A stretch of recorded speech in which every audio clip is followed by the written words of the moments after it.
L'Université de la e-santé 2025 a abordé différents sujets. Le sujet de l'équité de l'accès aux soins. On s'est aussi appuyé sur le volet équité sur les professionnels de santé qui maillent le territoire et qui permettent de faire le lien auprès des patients. Donc, on a regardé également le côté souveraineté, sécurité, puisque la santé c'est le secteur qui remonte le plus d'informations et de data, tout secteur confondu à l'heure actuelle. Et puis on a également abordé un dernier volet qui est le volet de la durabilité. Et on a voulu voir comment on pouvait faire un numérique efficace, mais sobre également sur le plan environnemental. Et puis on a aussi évoqué un sujet important qui est comment tout ce numérique nous projette vers le futur. Quelle sera la santé en 2050 ou dans quelques années, quand on voit les progrès qui ont été accomplis en une dizaine d'années, grâce à l'intelligence artificielle notamment, comment patients, professionnels de santé, industriels anticipent ce flux et ce mouvement. Les laboratoires Pierre Fabre soutiennent depuis la création l'Université de la e-santé pour 4 raisons principales. La première, c'est finalement la qualité des débats de fond qu'il peut y avoir sur des sujets à la fois de modèles de e-santé, mais aussi des sujets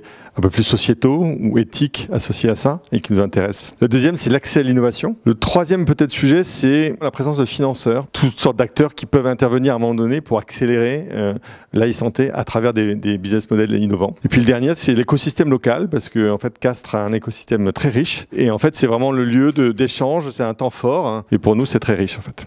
Depuis une petite vingtaine d'années, cet événement existe et permet de mettre en lumière justement cette mixité d'ingénierie dans la santé pour faire évoluer aussi notre quotidien de professionnels de santé, de médecins, d'infirmiers, de kinés, etc. Aujourd'hui, c'est vraiment devenu un argument de valeur du numérique santé.